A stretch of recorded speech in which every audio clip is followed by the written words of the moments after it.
Bismillahirrahmanirrahim. Assalamualaikum warahmatullahi wabarakatuh. Alhamdulillah, teman-teman, kita ketemu lagi di channel saya Pustaka An-Nafs, yaitu channel yang membahas kitab-kitab atau buku-buku yang ditulis para ulama di dalam menjelaskan agama Islam. Oke, teman-teman, di hadapan saya sekarang ada buku yang menjadi rujukan kaum muslimin untuk meningkatkan zikir dan amal soleh, yaitu kitab yang berjudul Al-Wabilus Sayyib, ya. Kitab ini adalah kitab yang ditulis ulama Ibnul Qayyim Al-Jauziyah. Teman-teman, kitab yang di hadapan kita ini adalah kitab yang telah disempurnakan, ya. Sebelumnya Ibnul Qayyim itu menjelaskan kitab gurunya Syekh Ibnu Taimiyah. Ada kitab yang berjudul Al-Kalimut Thayyib milik gurunya Syekhul Islam Ibnu Taimiyah.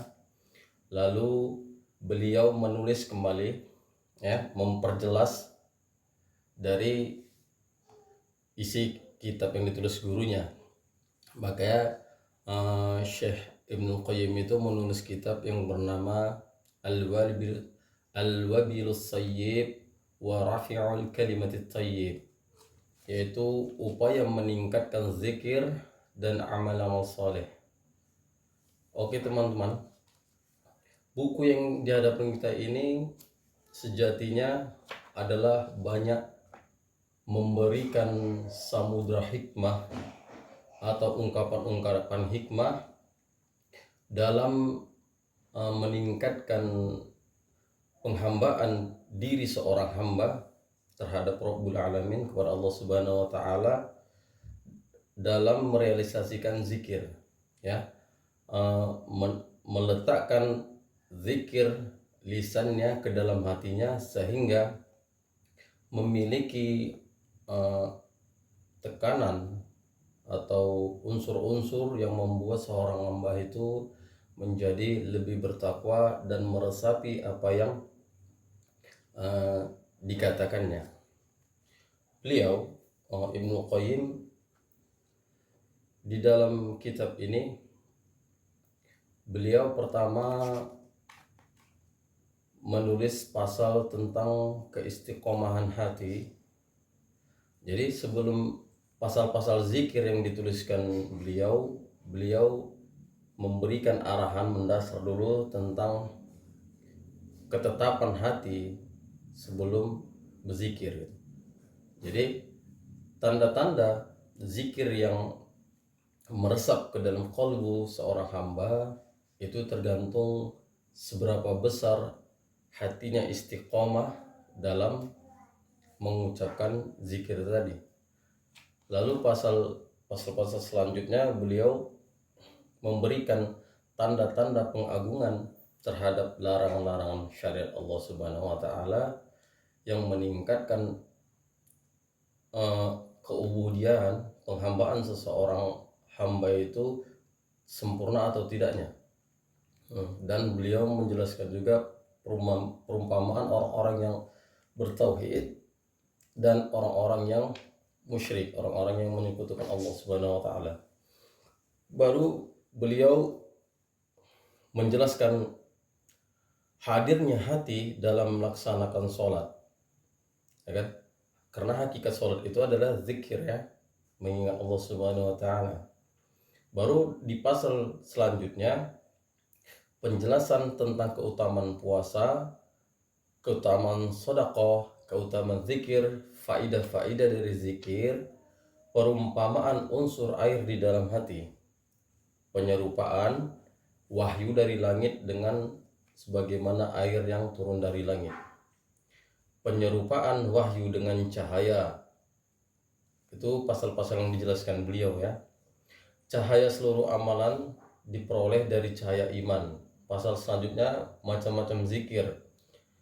Zikir lebih utama dari doa, kata beliau. Itu diulas beliau pasal itu. Membaca Al-Quran lebih utama daripada zikir, karena hakikatnya membaca Quran adalah zikir, kan gitu. Baru pasal selanjutnya, zikir-zikir yang tidak patut diluputkan seseorang hamba karena melihat kebutuhan yang sangat terhadapnya serta keagungan manfaatnya di dunia maupun akhirat. Zikir pada dua penghujung siang, yaitu antara subuh sampai terbitnya matahari dan antara asar sampai terbenamnya matahari. Zikir pagi dan petang. Baru beliau mengulas seluruh pasal-pasal itu tentang zikir baik berkaitan dengan tidur, zikir berkaitan dibaca ketika dalam keadaan terjaga atau bangun dari tidur, zikir-zikir yang dibaca apabila terkejut dan gelisah pada saat tidur. Sampai di situ banyak masalah-masalah zikir yang dijelaskan, yang ada dalil sahih yang menjelaskan tentang hal itu ya.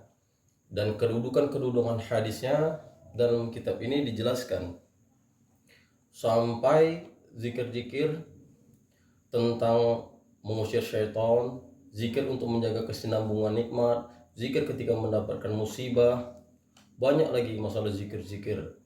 Makanya kitab ini adalah kitab untuk rujukan dalam mengambil dalil-dalil tentang zikir ya. Zikir ketika bersin, zikir ketika berkaitan dengan pernikahan dan ucapan selamat baginya, serta zikir ketika hendak melakukan hubungan intim. Banyak pasal-pasal beliau yang menjelaskan tentang makna-makna zikir. Dan pasal yang terakhir itu doa-doa jawami', doa-doa singkat yang dilakukan Nabi SAW, dan doa-doa perlindungan beliau yang sangat dibutuhkan seorang hamba. Jadi kitab ini kitab yang isinya itu mengulas tentang zikir-zikir yang Nabi SAW ajarkan kepada umatnya. Jadi zikir yang ditulis dalam kitab ini itu diberikan beliau penjelasan riwayat-riwayat hadis dan matannya, sehingga beliau menetapkan hadis ini, derajat hadisnya apakah sahih atau dhaif ya. Mungkin itu aja yang bisa saya jelaskan. Mudah-mudahan bermanfaat dan menambah wawasan kita atau mempertimbangkan bagaimana hikmah-hikmah yang bisa kita ambil dari buku ini, dan manfaat-manfaat tekanan terhadap rohani atau tekanan terhadap jiwa seseorang itu dalam mempraktekkan zikir di dalam kehidupannya sehari-hari. Semoga bermanfaat. Assalamualaikum warahmatullahi wabarakatuh.